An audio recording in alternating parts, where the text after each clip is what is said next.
오늘은 감사로 드리는 기도라는 제목으로 하나님 말씀을 전하도록 하겠습니다. 여러분 혹시 기도하면서 이런 마음이 드신 적이 있습니까? 하나님 왜 제 기도에 대한 응답은 빨리 하시지 않습니까? 왜 악인들은 잘 되고 왜 말씀대로 사는 나는 늘 제자리입니까?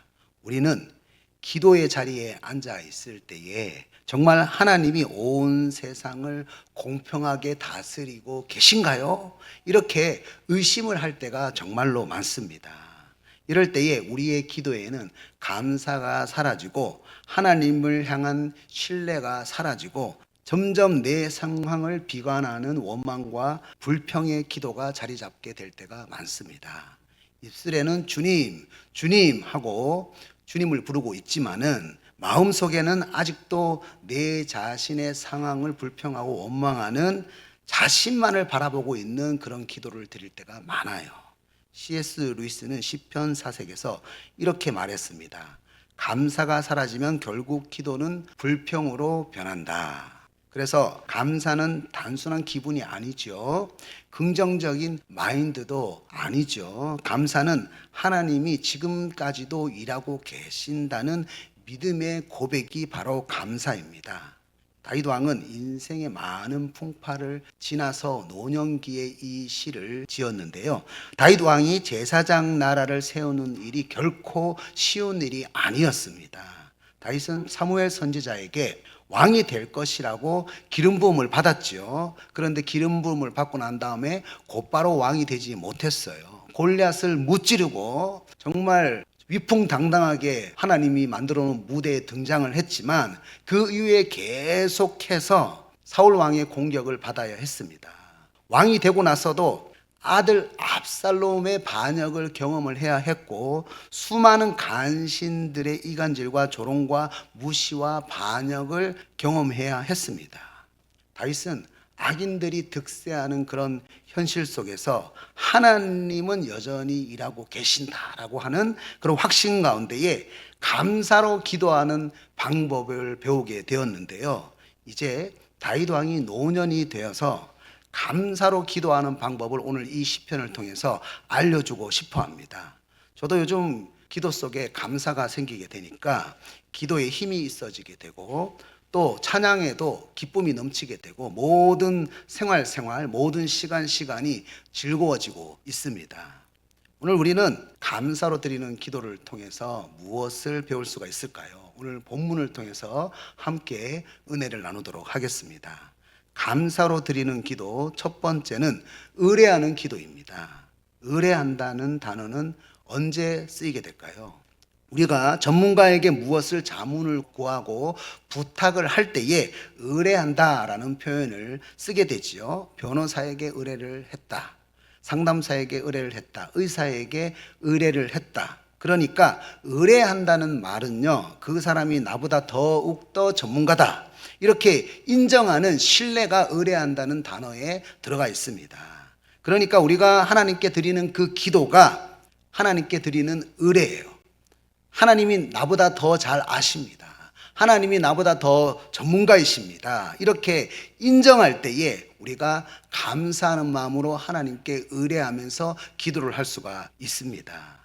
그런데 여러분, 언제 기도를 하지 않게 될까요? 3절을 보면은 여호와를 의뢰하고라는 단어 앞에요, 여호와를 의뢰하지 못하는 이유에 대해서 나타나고요, 여호와를 의뢰하고라는 말씀 뒤에는 여호와를 의뢰하는 사람의 모습이 나타나는 것을 우리가 볼 수가 있는데요. 1절을 보면은 악을 행하는 자들 때문에 불평하고 불의를 행하는 자들 때문에 시기하게 되면 여호와를 의뢰하지 못하게 된다는 것을 알 수가 있습니다. 쉽게 설명을 드리면은 악인들이 잘 되고 정직하게 살아가는 내가 손해를 보는 것 같은데 기도해봤자 무슨 소용이 있겠어, 이렇게 내 마음 가운데의 기도에 대해서 냉소주의가 자리 잡게 되면은요, 기도하는 내 모습이 정말로 힘이 없어 보이고 무력해 보이는 거죠. 기도해도 소용이 없다는 영적인 무력감에 사로잡히게 되는 겁니다. 이런 영적인 무력감이 여러분 어디에서 시작이 됩니까? 악인의 시간이 영원할 것이라는 착각에서 시작이 됩니다. 역사에 나오는 악인들의 시간이 영원했습니까? 히틀러, 스탈린의 시간이 영원했습니까? 그렇지 못했죠. 지금 악인들의 시간이 영원할 것 같습니까? 절대로 지금 득세하는 악인들의 시간도 영원하지 못합니다. 결국 역사의 심판을 받게 되고 하나님의 심판을 받게 되지요. 2절에서 영원할 것 같은 악인의 기준이 어떻게 된다고 말씀합니까? 그들은 풀과 같이 속히 배임을 당할 것이며 푸른 채소같이 쇠잔할 것임이로다. 여러분, 풀이 자랄 때에 여름에 얼마나 잘 자라는지 몰라요.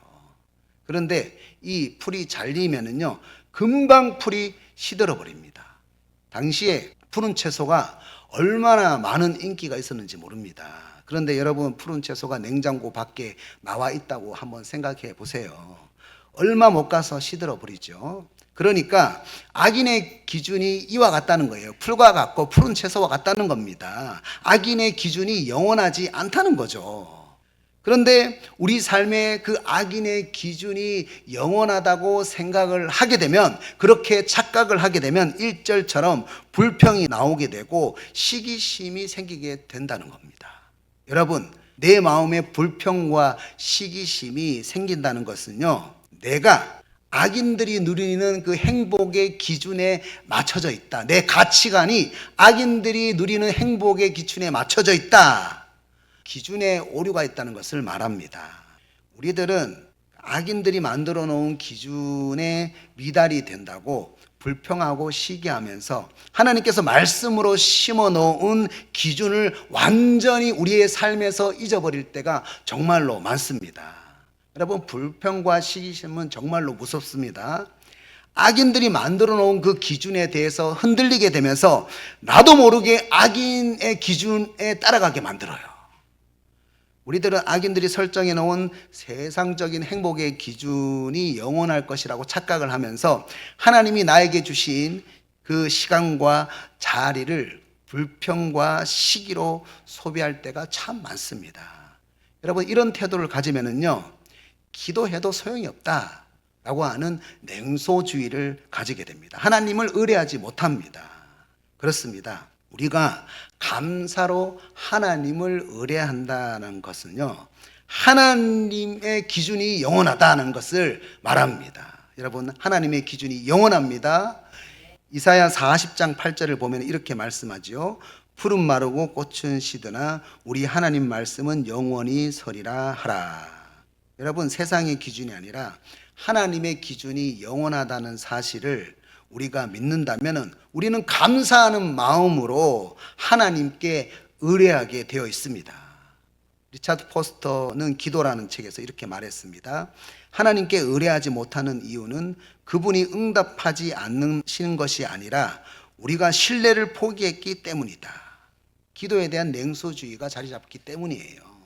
우리가 하나님의 기준에 대해서 신뢰하지 못하고 포기했기 때문에 감사하는 마음으로 기도하는 자리로 나아가지 못하게 된다는 거예요.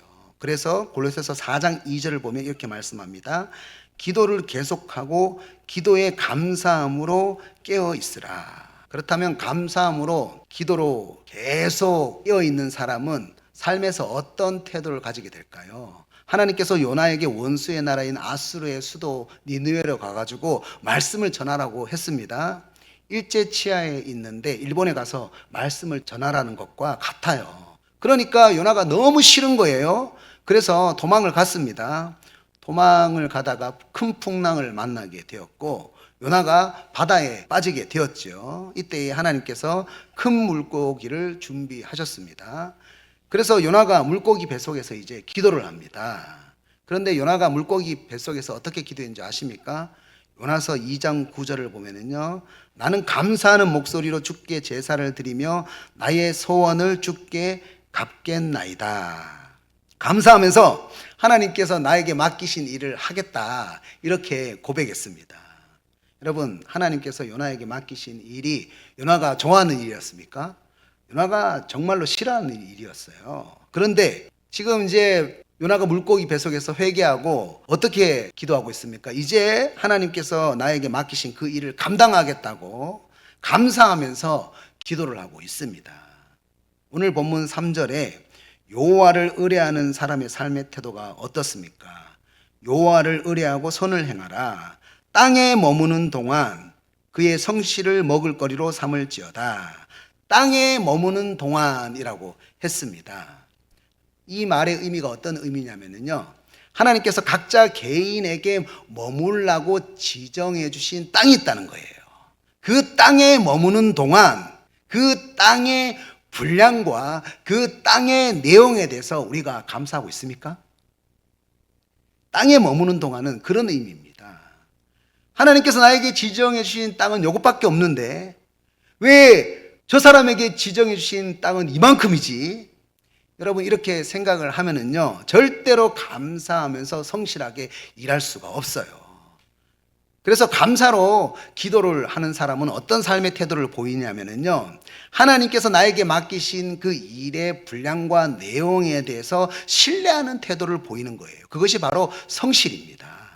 여러분, 요나가 물고기 배 속에서 무엇이 변화가 되었습니까? 하나님께서 나에게 맡기신 그 일의 내용, 요나가 마음에 들어하지 않는 내용이었어요. 그런데 하나님이 나에게 맡기신 그 일의 내용에 대해서 신뢰하는 태도로 변화가 되었습니다. 그리고 감사로 하나님께서 나에게 맡기신 그 일을 감당하겠다고 기도를 했습니다. 이것이 바로 하나님께서 우리에게 바라시는 선한 행동입니다. 다시 3절을 보면은 여호와를 의뢰하고 선을 행하라 이렇게 얘기하잖아요. 땅에 머무는 동안 그의 성실을 먹을거리로 삼을지어다. 여러분, 하나님이 맡기신 땅에 자족하십니까? 감사하십니까? 그러면은 그의 성실을 먹을거리로 삼으면서 선을 행하십시오. 감사로 즐겁게 생활하십시오. 그러면은 그 감사의 기도를 하나님께서 들으십니다. 오늘 이 시간 이 말씀을 마음에 새김으로 영원하지 않는 세상의 기준에 불평하고 시기하는 것이 아니라 오직 영원한 하나님의 말씀의 기준을 신뢰하고 감사하는 마음으로 하나님을 의뢰하시기를 축복합니다. 감사로 드리는 기도 두 번째는 기뻐하는 기도입니다. 4절에서 또 여호와를 기뻐하라. 다음에 무슨 말씀을 하시죠? 그가 내 마음의 소원을 내게 이루어 주시리로다. 이렇게 말씀을 합니다. 우리는 이 말씀을 상당히 잘못 해석할 때가 많아요. 나는 교회도 열심히 다니고 예배를 드릴 때마다 활짝 나는 웃고 하나님을 기뻐하는 모습으로 예배를 드렸는데 이렇게 하나님을 기뻐했으니까 이제 하나님께서 나의 소원을 들어주실 거야. 이렇게 이 말씀을 잘못 해석하는 분들이 많습니다. 이것은 하나님을 수단으로 나의 이기적인 욕망을 채우려고 하는 태도입니다. 여러분, 여호와를 기뻐한다는 의미가 어떤 원어적 의미를 가지고 있냐면요, 하나님의 약속과 소원을 기뻐한다는 의미입니다. 하나님께서 우리에게 어떤 약속과 소원을 가지고 있습니까? 나를 통해서 하나님 나라가 전파가 되는 약속과 소원을 가지고 있습니다. 그래서 우리가 하나님의 자녀이면서 상속자이죠. 하나님 나라의 상속자이죠. 그러니까 하나님을 기뻐한다라는 그 말씀의 의미는 하나님께서 나를 통해서 그 하실 일에 대해 가지고 너무 흥분이 되고 설레는 그런 마음을 가지는 거예요. 기쁜 마음을 가지게 되는 거예요. 그러니까 하나님의 소원에 대해서 기뻐하면서 제사장 나라의 그 소원을 기뻐하면서 내 마음의 소원이 무엇으로 바뀌게 되었습니까? 내 마음의 소원이 하나님의 소원으로 바뀌게 되었어요. 그러니까 우리의 삶에 무슨 일이 일어나게 되겠습니까? 내 소원이 하나님의 소원과 같아지게 되니까 다시 4절을 한번 보여주세요. 내게 이루어 주신다는 거예요. 내게 이루어 주시리로다. 그러니까 하나님의 소원을 기뻐하는 내 마음의 소원이 같아지게 되니까 내게 이루어 주시리로다. 할렐루야. 여러분, 이 말씀과 똑같은 말씀이 마태복음 6장 33절에 나와 있지요. 그런즉 너희는 먼저 그의 나라와 그의 의를 구하라. 그리하면 이 모든 것을 너희에게 더하시리라. 이집트 노예였던 이스라엘 백성들이 출애굽을 했는데요, 그때에 많은 양의 금과 은을 가지고 나왔습니다. 하나님께서 주셨죠. 그런데 이 금을 가지고 자기 풍요를 위해서 하나님을 금송아지로 만들면서 우상 숭배를 했습니다. 그런데 이 금을 가지고 하나님이 거하시는 성막을 만들기도 했어요. 제가 새벽 기도를 할 때에 내 소원과 그 하나님의 소원이 충돌을 할 때가 정말로 많아요. 이 남안동 교회의 숫자를 많이 부흥해서 다른 사람들에게 부흥한 교회의 담임 목사라는 소리를 듣고 싶어하는 그런 소원이 올라올 때가 있어요. 내가 목회 잘하고 있다는 말을 듣고 싶어하는 그런 내 소원이 올라올 때가 있습니다. 만약 제가 그런 마음으로 목회를 한다면은 저는 하나님의 소원을 이루어 드리는 것이 아니라 내 소원을 이루는 사람이 되겠죠. 우상숭배예요. 우상숭배. 하나님을 기뻐하는 것이 아니라 나의 업적을 기뻐하는 사람이 되겠죠. 그런데 기도할 때에 제 마음이 바뀌어요. 죽어가는 수많은 영혼들을 보게 하세요. 정말로 불쌍한 영혼들을 살리고 싶다는 그런 마음이 내 마음 가운데에 올라옵니다. 그러면은 정말로 애타는 마음으로, 애통하는 마음으로 기도를 하게 됩니다. 그런데요, 그 영혼들을 살리는 데에 정말로 좁은 제 가슴으로 역부족인 것을 느낄 때가 많아요. 내 힘으로는 또 안 되는 거예요. 그때 하나님, 제가 너무 연약합니다. 많은 사람들을 품을 수 있는 넓은 가슴을 주십시오. 또 많은 사람들을 감당할 수 있는 힘을 주십시오. 이렇게 기도가 바뀌게 되면은요, 좁았던 제 마음이 넓어지는 거예요. 성령님께서 주시는 뜨거운 마음이 생기게 되고 제 삶에 힘이 생기게 됩니다. 그러면은요, 무슨 일을 해도 즐겁습니다. 어떤 반응이 나타나도 즐거워요. 재미가 있어요. 그리고 제 마음 안에 주님의 교회니까 주님의 방법으로 돌보시겠지, 이런 믿음이 생기게 됩니다. 내 방법과 계획을 넘어서는 주님의 계획을 신뢰하게 되는데요, 모든 것을 하나님께 맡기고 오늘 하나님께서 나에게 부탁하신 그 일을 즐겁게 하게 되는 거예요. 있는 자리에서 나에게 맡겨진 일을 재밌게 하게 되는 겁니다. 즐겁게 하게 되는 거예요. 감사하면서 하게 되는 거예요. 우리가 기도를 하는데 여전히 마음이 무거워요. 예배를 드리는데 여전히 마음이 무거워요. 그리고 기쁨이 없습니다. 평안이 없습니다. 그 이유가 무엇입니까? 내 소원을 붙잡고 또 방법과 결과까지도 다 정해놓고 기도를 하기 때문이에요. 우리는 기도를 하면서 이건 이렇게 해주셔야 합니다, 하나님. 이렇게 미리 답을 정해놓고 기도를 할 때가 정말로 많습니다. 그래서 기도를 한 다음에 그 답대로 되어질까 염려하고 걱정을 하게 되는 거죠. 염려 다 맡기라, 주가 돌보시리. 주는 평화, 우리의 평화. 염려 다 맡기라, 주가 돌보시리. 주는 평화, 우리의 평화. 아멘. 내 소원이 주님의 소원이 되기를 원하십니까? 그렇다면 주님의 방법도 신뢰하십시오. 주님이 주님의 방법으로 돌보십니다. 5절에서 이렇게 말씀하지요. 내 길을 여호와께 맡기라.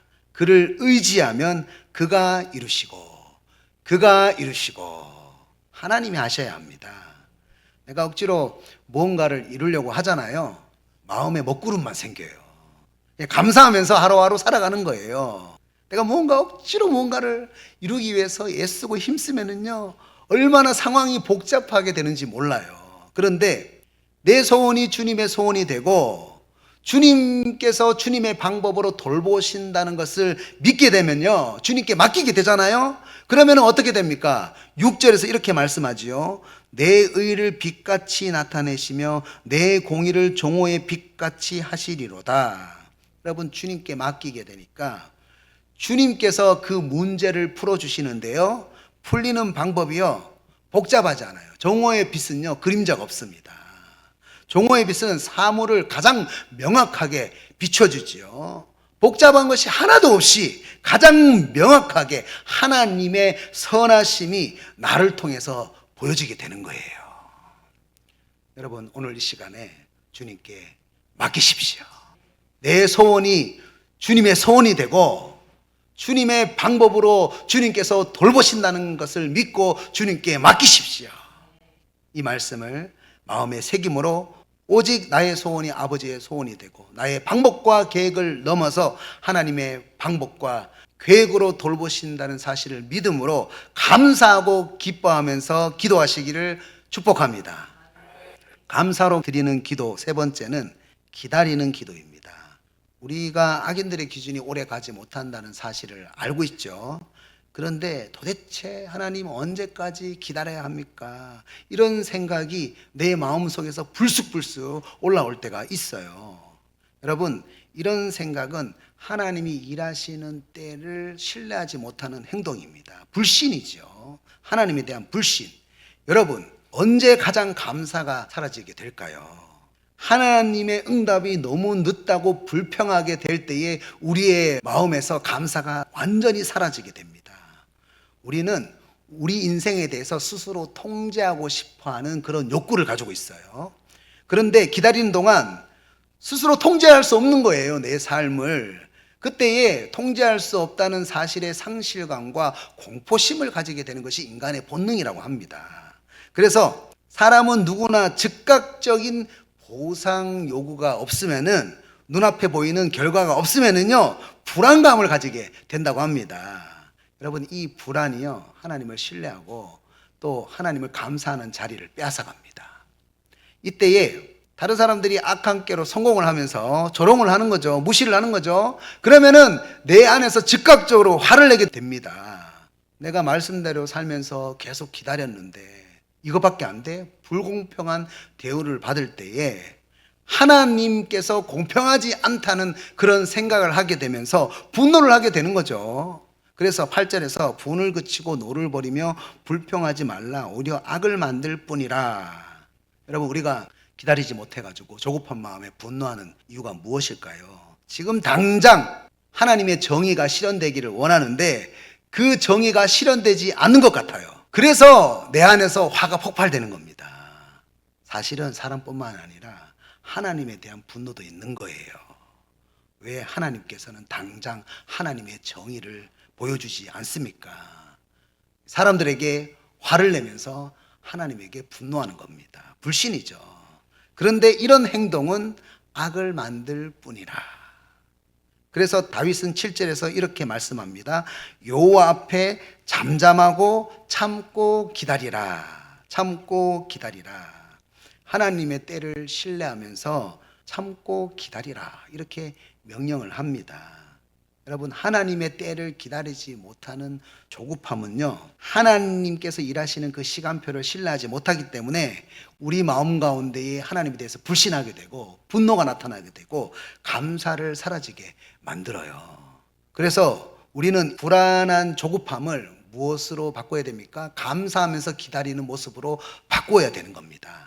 야고보서 5장 7절 말씀 보면 이렇게 말씀합니다.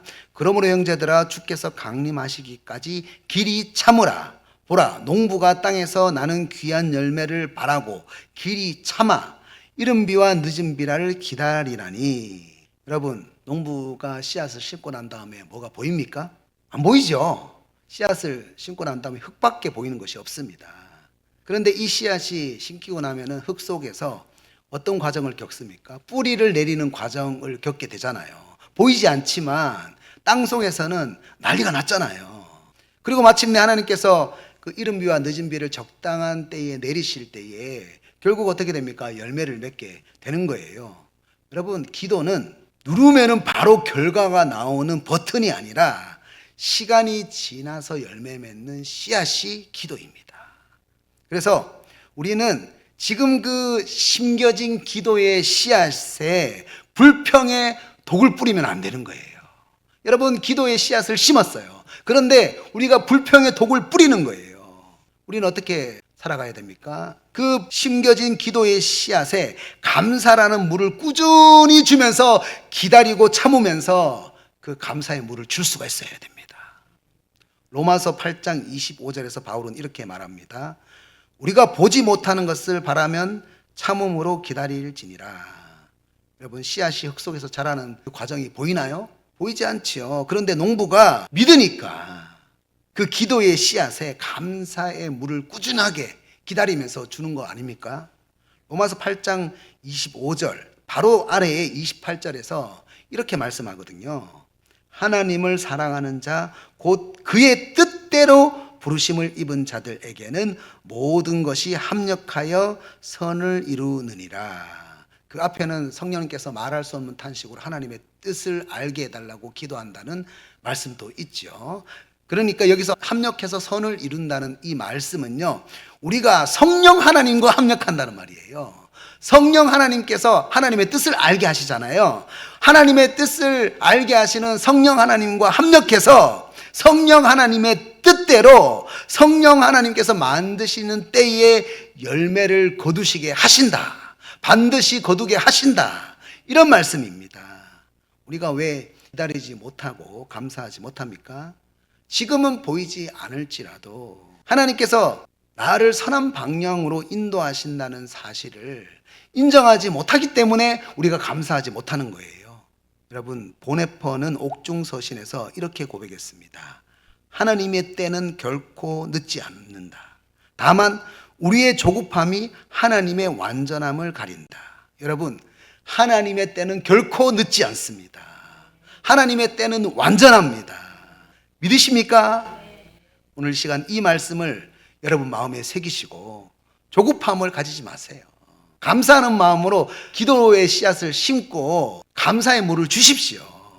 하나님의 일하시는 그 때를 신뢰하고 감사하는 마음으로 참고 기다리시기를 축복합니다. 이제 말씀을 적용하겠습니다. 토마스 머튼은 이런 말을 했습니다. 감사는 우리가 이미 하나님의 뜻 안에 있다는 사실을 잊지 않게 해주는 영혼의 숨결이다. 오늘 다윗은 정말로 힘든 일이 많았어요. 그런데 노년에 서서 그 모든 힘든 일을 감사하는 기도로 돌파했다. 이렇게 고백을 하고 있는 거예요. 그리고 노년에 자기 인생을 되돌아보면서 우리에게 감사로 드리는 기도에 대해서 가르쳐주고 있습니다. 첫 번째로 감사로 드리는 기도는 무엇입니까? 의뢰하는 기도입니다. 여러분, 기도해도 소용없다. 영적 무력감을 느끼고 있습니까? 그래서 하나님께 의뢰하지 못하는 그런 모습이 여러분에게 있지는 않습니까? 우리는 풀처럼 시들고 푸른 채소처럼 시드는 악인의 기준이 아니라 영원히 서는 하나님의 말씀의 기준을 신뢰해야 합니다. 결국 말씀대로 사는 사람이 승리하는 거예요. 그것을 믿고 말씀을 붙잡고 기도해야 되는 거예요. 그러면은 우리의 삶에 어떤 태도가 나타납니까? 하나님께서 요나에게 맡기신 일의 내용과 분량에 대해서 감사하면서 성실하게 감당하는 그런 모습이 나타났지 않습니까? 이것이 뭐냐면은 하나님을 의뢰하는 기도의 모습이에요. 그때에 하나님께서 우리의 삶을 통해서 선을 나타내시는 겁니다. 이런 영원한 기준을 믿고 감사하면서 우리의 모든 짐을 전문가가 되시는 하나님께 의뢰할 수 있어야 합니다. 두 번째로 감사로 드리는 기도는 무엇입니까? 기뻐하는 기도입니다. 우리는 하나님을 수단으로 삼아서 나의 이기적인 욕망을 채우려고 하는 기도의 태도를 버려야 합니다. 하나님을 기뻐하라, 이 말은 하나님의 소원을 기뻐하라. 하나님 우리에게 하나님 나라를 주셨습니다. 주님의 소원이 나의 소원이 되면은 내 방법으로 결과를 통제하려고 하는 그 욕구를 내려놓게 되고 오직 하나님의 방법과 계획으로 하나님께서 돌보실 것을 믿습니다. 주도권을 하나님께 맡기는 거예요. 그러면은 기쁨으로 감사하면서 우리가 기도할 수가 있습니다. 이렇게 우리가 감사하면서 기도할 때에 그러면 복잡한 모든 일이 종어의 빛같이 환하게 드러나게 되는 거예요. 세 번째로 감사로 드리는 기도는 무엇입니까? 기다리는 기도입니다. 도대체 언제까지? 라는 질문 속에 숨어있는 하나님의 때에 대한 불신을 버려야 합니다. 여러분, 농부가 귀한 열매를 바라며 길이 참아 이른 비와 늦은 비를 기다려가지고 열매를 맺듯이 기도는 시간이 지나서 열매를 맺는 씨앗임을 기억하십시오. 여러분, 지금 보이지 않을지라도 우리의 조급함이 하나님의 완전함을 가리지 않도록 감사하면서 기다리십시오. 하나님이 모든 것을 합력해서 선을 이루신다는 사실을 믿고 인내하면서 참고 기다리는 것이 감사입니다. 오늘 시간 이 말씀을 마음에 새김으로 하나님을 의뢰하고 기뻐하고 기다리는 감사의 기도를 통해서 하나님의 일하심을 경험하시기를 축복합니다. 축복합니다.